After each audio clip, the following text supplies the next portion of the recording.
Salut!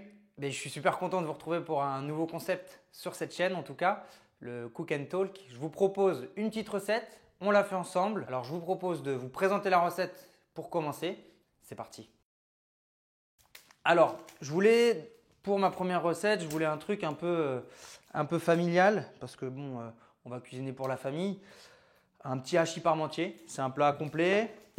Évidemment, je vous vois venir, ça manque de légumes. Je vous donnerai quelques stratégies si vous voulez pour pouvoir les intégrer. Mais en tout cas, c'est un plat qui est familial, tout le monde l'aime et vous allez voir qu'en fait, il n'est pas si riche que ça. Ça fait le taf.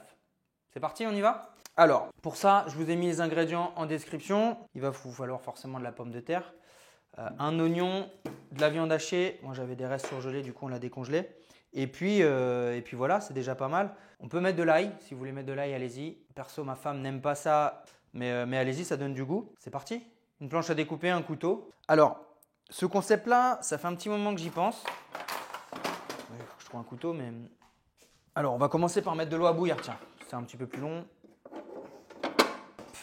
Donc, on va mettre de l'eau. Alors, le concept de cette petite vidéo, c'était de passer du bon temps ensemble. Je suis sûr qu'il y a plein de gens chez vous qui… Je suis sûr que vous êtes nombreux et nombreuses à pas aimer spécialement cuisiner. Ouais, l'idée, c'était… comme personne n'aime trop ça, c'était de le faire ensemble. Moi, je trouve que cuisiner, c'est un peu le début du bonheur. Mais c'est surtout que quand on veut manger correctement et être en bonne santé, je crois que ça passe forcément par l'assiette. Je ne suis peut-être pas très objectif par rapport à ça, mais tout passe par l'alimentation. Du coup, je voulais partager ce moment-là pour pouvoir échanger, vous donner des astuces, conseils diététiques, mais pas que, juste échanger avec vous, ça peut être cool. Et par la suite, vraiment l'idée, ce serait d'avoir un invité avec moi pour pouvoir échanger sur son parcours, éventuellement sur son alimentation si c'est possible, autour d'une recette qu'on fera ensemble. Et puis on va commencer par découper les pommes de terre, éplucher les pommes de terre. Moi, à la base, je ne suis pas un grand fan de cuisine en fait. J'ai toujours vu mes parents cuisiner. J'ai de la chance parce qu'à la maison, ça cuisinait, on mangeait jamais de plat préparé. Mais moi, perso, je n'aimais pas spécialement ça. J'ai mis le feu une fois en faisant cuire un œuf sur le plat. Je me suis fait défoncer par mon père, mais bon, bref. Ouais, j'aime pas trop cuisiner. Et puis, en fait, en diététique, pendant les études, on a des cours de cuisine. Alors, des cours de cuisine classiques et des cours de cuisine thérapeutique où on essaye d'adapter le repas par rapport aux pathologies des gens. Donc, soit sans sel, soit sans gluten. Voilà, on s'amuse un petit peu à tenter des choses. On avait fait des crêpes sans gluten, des choses comme ça, je me souviens. Mais en fait, j'ai commencé à y prendre un peu goût. Et puis, aujourd'hui, c'est indispensable de cuisiner. Notamment quand tu es dans la diététique, parce que c'est compliqué de manger santé, de manger correctement quand tu fais que avec des plats préparés. Alors tu peux atteindre tes objectifs avec ça, il n'y a aucun problème. Hein. Tu peux prendre du poids, perdre du poids en mangeant des plats picards, mais d'un point de vue santé, micronutriments, vitamines, c'est pas incroyable quoi. Bon bref, du coup c'est pour ça que je m'y suis mis. Je m'y suis mis, puis en même temps ça fait plaisir à ma femme quand je cuisine, c'est cool. On partage les repas, pas forcément la cuisine, mais… Bon, la cuisine aussi, j'ai de la chance. Et c'est quelque chose que j'essaye d'amener à mes patients. Parce que ça s'apprend, en fait, ça s'apprend à cuisiner. Au début, on n'aime pas ça et je pense qu'on n'aime pas les choses dans lesquelles on est mauvais. Donc, pour les gens qui sont nés avec un don et qui cuisinent déjà très bien au départ, c'est plus facile. Hein. Mais après, même si on aime cuisiner, en fait, on est tous un petit peu limités par les mêmes temps. Hein. C'est-à-dire que le temps, il n'est pas expansif, les journées passent vite. Et puis, je vais mettre une petite poubelle de table. Et puis… hop. Ça prend du temps de cuisiner. Ça prend du temps. Donc là, l'idée, c'est de partager ce temps-là. Déjà, on n'est pas tout seul en cuisine avec le Cook and Talk. C'est l'idée. Et puis, éventuellement, je vous apporterai des recettes, des menus, des choses cool. Donc, une fois qu'on les a épluchés, on va les couper en petits morceaux. Hop, grossièrement. Et puis, on va pouvoir les mettre dans l'eau bouillante après. Là, le hachis parmentier, c'est un plat qui est normalement rassasiant. Hein. La pomme de terre, c'est un des aliments les plus rassasiants. Donc c'est ultra intéressant quand vous avez un gros appétit. Et puis là, dans un plat comme ça, c'est cool. 450 grammes, là j'ai 500 grammes de pommes de terre perso. J'avais mis un petit peu moins, mais bon, pour deux, ce sera très bien. Et viande hachée, on a beaucoup plus quoi. Donc je vais peut-être rajouter une pomme de terre, tiens. Allez, je vais rajouter une pomme de terre. Hop. Elle fait combien? 250, on aura pour 3 personnes là. Je fais tout pour 3 personnes grosso modo. En fait, j'aimerais bien que cette chaîne YouTube, elle devienne un peu une safe place sur la nutrition, dans laquelle vous venez prendre des outils, des infos, et puis sur laquelle on peut partager des moments cool. et je vous fasse gagner du temps. Ça, ce serait vraiment l'idéal. Donc, ce que je vais essayer de faire, c'est des moments où on crée des menus ensemble. Comme ça, pareil, hein, c'est de la charge mentale. C'est une galère de réfléchir au menu. Mais là, vous regardez une demi-heure une vidéo et puis pendant cette demi-heure-là, on le fait ensemble, le menu. Ça, c'est un concept que j'aimerais lancer aussi. Je pense que je vais le faire. Et puis, ces moments-là de cuisine, peut-être une fois par semaine, un petit rendez-vous cuisine. Et puis, par la suite, inviter des gens, faire des lives si besoin. Enfin, voilà, bref. Ça, c'est l'idée du concept. Vous pourrez me dire ce que vous en pensez en commentaire. Hein. L'idée, encore une fois, c'est de passer un bon moment ensemble et de gagner du temps, qu'on ne se prenne pas trop la tête. Donc là, j'ai rajouté une pomme de terre. J'ai perso 750 de pommes de terre, 350 de viande et ça fait pour 3 personnes, grosso modo. Un peu plus de 100 grammes de viande par personne. Ah oui, on a oublié de faire quelque chose. On a oublié d'allumer le four. On va le faire. On met en mode grill. Ouais, niveau 3, c'est bien. Durée, on va mettre 15 minutes. Ok, on va mettre, on va plonger les patates sans se brûler, ce serait cool. Yep. Dans l'eau bouillante. On va les faire cuire. Ok, ça part. Timer, 10 Siri. Mets un timer dans 15 minutes. 15 minutes de cuisson, ce sera bien.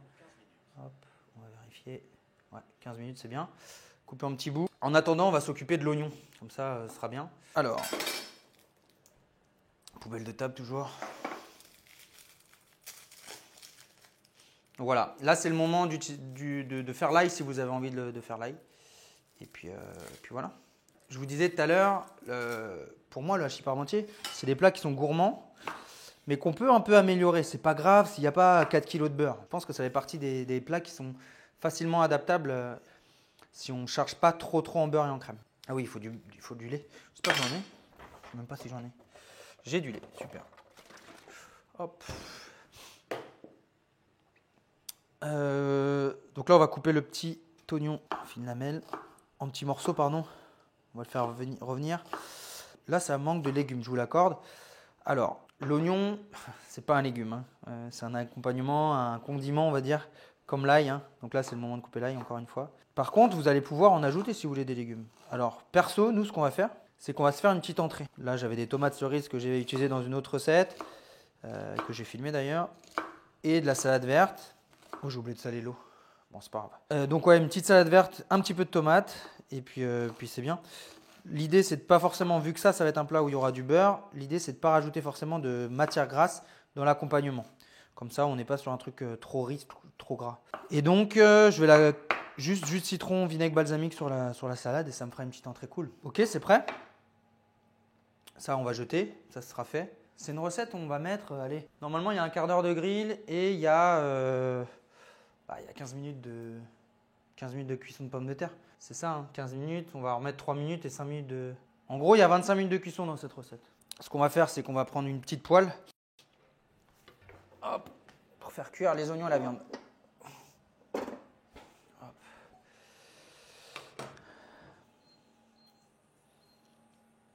Cuisson à l'huile d'olive. Et là, astuce pour mettre un peu moins de gras aussi, quantifier l'huile d'olive. C'est un mauvais réflexe que je vois régulièrement. On met au pif, blabli, blabla. Mais quand on met au pif, on en met beaucoup. Alors que là, quand on quantifie, on en met moins. En tout cas, on sait combien on en a mis. Et moi, je vais mettre une cuillère à soupe. Hop. Ah oui, petit conseil, si vous voulez mettre des légumes, vous, pas en entrée, mais dans le plat, et vous pouvez rajouter des choux-fleurs, par exemple, dans la purée, pour faire une purée patate chou-fleur. Vous pouvez rajouter des carottes dans la viande, des petites carottes coupées en rondelles, ça marche bien. Qu'est-ce qu'on pourrait mettre d'autre? On pourrait imaginer plein de trucs. Hein. Donc là, une fois que l'huile est un peu chaude, on va pouvoir faire revenir les oignons.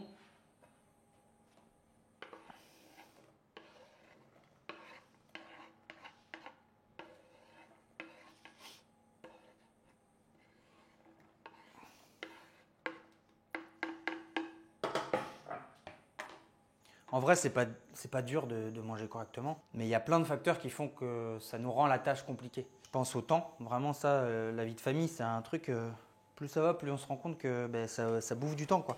Donc là, l'idée, c'est vraiment de trouver des plats peut-être comme ça, familiaux, qui plaisent à tout le monde et qui font plaisir à tout le monde, quoi. Je pense vraiment que le hachis parmentier, il n'y a pas trop de risques.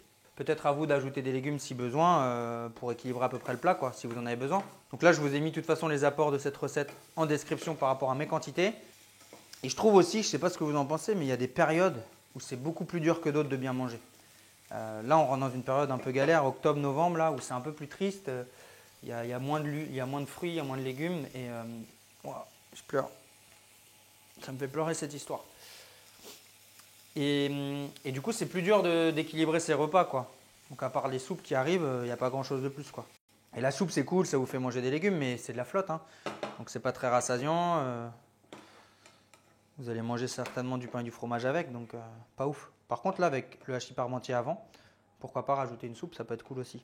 C'est une bonne idée pour manger des légumes. Je vois que les oignons sont bien revenus là, enfin un petit peu translucides.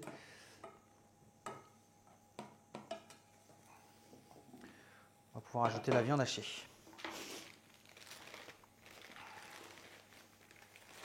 Hop. Un peu de sel.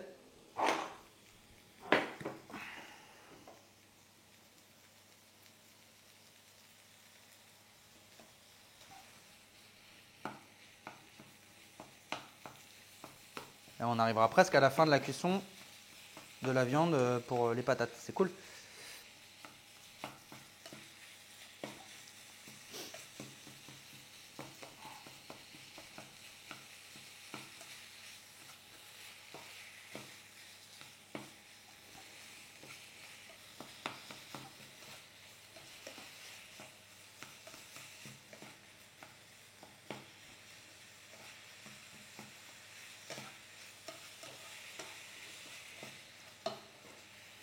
Je trouve que la cuisine, c'est un moment de partage quand même. Je ne sais pas ce que vous en pensez, mais il y a le fait de partager le moment de consommation, de consommer le repas. Mais je trouve aussi que, mine de rien, cuisiner, bah, c'est aussi le partage, quoi. Ça commence par là, quoi. On a envie de donner aux autres et du coup, on cuisine pour la famille. Et je trouve qu'il y a du positif. Alors quoi. Là, on a pris une viande qui est un peu plus maigre. Ça permet aussi de diminuer un petit peu l'apport énergétique, en tout cas la quantité de gras qu'on peut retrouver dans le hachis parmentier. Habituellement, il y a une tonne de beurre dans la purée. Et là, l'idée, c'est quand même de diminuer un petit peu le truc, hein. Perso, je ne mange pas ultra gras. Alors, je le fais de façon un peu induite, mais même chez moi, depuis que je suis petit, les assiettes, elles ne sont pas ultra grasses. Ce n'est pas ultra riche que des plats en sauce, etc. Ça, j'en ai déjà parlé dans une vidéo. Ben, la culture, ce que nos parents nous ont laissé par rapport aux réflexes de cuisine, c'est ultra important et ça a trop d'impact, quoi. Parce que si tu n'as pas l'habitude de manger sans crème ou sans sauce, en fait, quand il n'y en a pas, ça peut vraiment manquer. Donc là, l'idée, c'est quand même de diminuer un petit peu les apports, notamment en crème, en beurre. On va en mettre, évidemment, on va en mettre quand même, que ce soit bon un peu, mais de façon peut-être un peu plus raisonnée. Moi, ce que je vous propose, c'est de ne pas mettre de beurre dans la purée, mais c'est de le mettre par-dessus pour avoir un petit gratiné. Comme ça, on va se mettre bien. Et puis c'est pareil, j'aime bien peser les aliments que j'utilise. C'est-à-dire, là, on va utiliser du coup du gruyère. Bah, j'aime bien savoir exactement combien j'en ai mis. Tac, le beurre, je le mets là, le gruyère, et je vais peser combien on en utilise. On va utiliser, allez, 20, 30 grammes par personne, je dirais. Hop.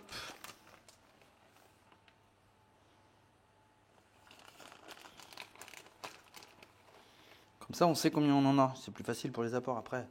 Ouais, c'est des petits réflexes, mine de rien, qui... Voilà, on voit que ça fait 2 petites poignées, ça fait 50 grammes. Un petit peu plus, ça fait 60, voilà. 55. Hop. Voilà. Là, j'ai mes 60 grammes, donc ça me fait 3 fois 20. Et ça permettra d'avoir un truc un peu gourmand, mais en contrôlé, quoi. Ok, ça a l'air cuit, cool. Je sais pas chez vous, normalement oui. Et là, on va pouvoir les essorer et les transformer en purée. Pour ça, il me faut une passoire. Super, elle est là. Là, on va... C'est chaud. Ça va. Hop.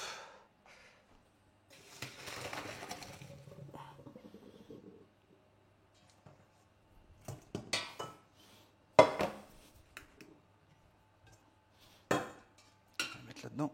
Hop. Ok.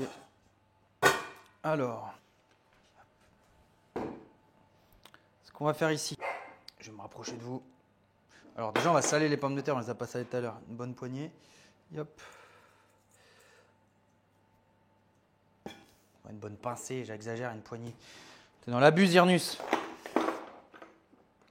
Hop. Ensuite, deux solutions. Soit presse purée, soit à la fourchette. Moi, je vais faire à la fourchette, j'ai pas de presse purée. En tout cas, il est moche et je veux pas vous le montrer. Donc, fourchette.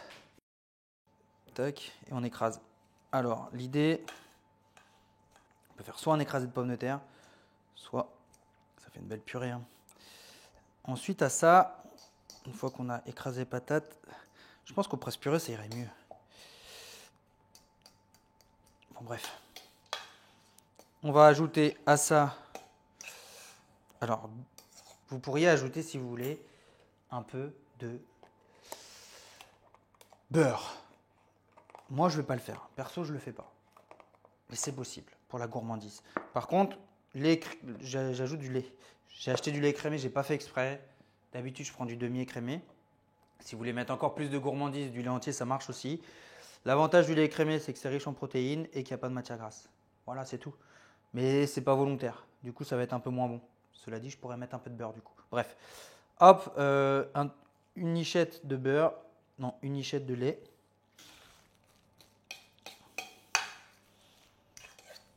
On peut ajouter un peu de poivre aussi.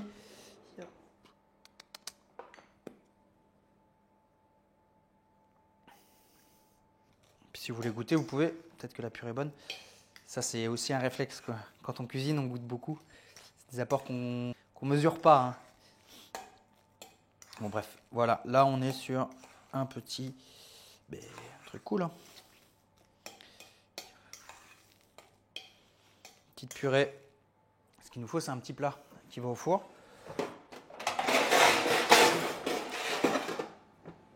Et puis, on va le beurrer un peu quand même, pour pas que ça accroche. On va le beurrer. Et je vais garder le morceau de beurre pour le mettre par-dessus après. Hop. Et voilà. On y est. Ok. La viande, elle est prête. Ce qu'on fait, on la met dedans.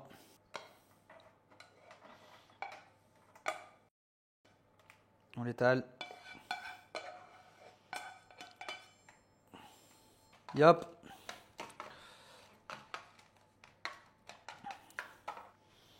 Puis on va mettre la purée par-dessus.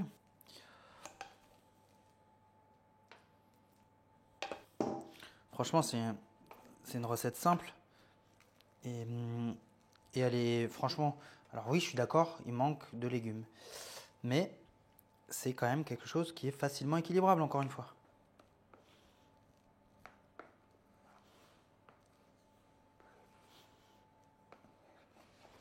Puis voilà, une fois que c'est bien étalé et qu'on a pris toute la purée,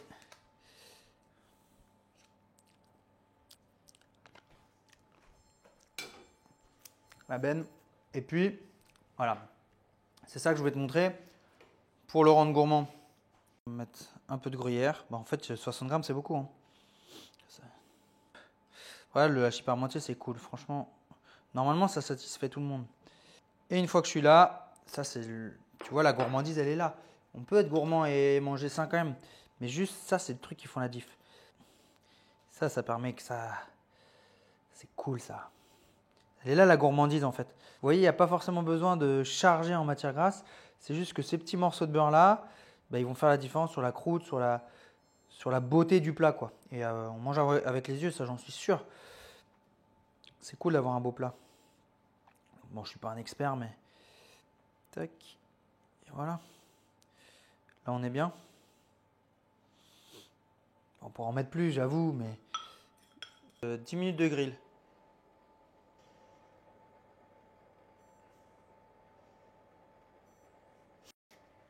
Hop, regarde-moi ça. Tac, ça part. Voilà, 10 minutes de grill. Normalement, ça vous laisse le temps de faire la vaisselle. Est-ce qu'on l'a fait ensemble ou pas? On peut, si vous voulez. J'espère que vous êtes au four aussi. Tiens, il me restait du beurre là. Tiens, je vais le rajouter. Bah, vas-y, on peut se faire la vaisselle hein, si vous voulez. 50 minutes pour faire ça. Je vais vous montrer l'entrée. L'entrée, typiquement, voilà. Alors, c'est pour moi, hein. Je suis tout seul dessus, mais ça, avec un petit peu de vinaigre balsamique, un peu de citron, et ça me fera mon entrée.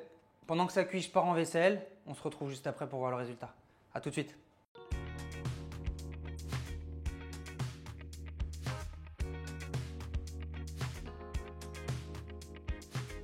Allez, il est l'heure de déguster. Merci d'avoir suivi la recette. Pensez à la liker si vous l'avez aimé. On se retrouve pour un prochain Cook and Talk ou je ne sais pas trop comment on va appeler ce concept. En tout cas, on se retrouve bientôt. À la prochaine. Bye bye.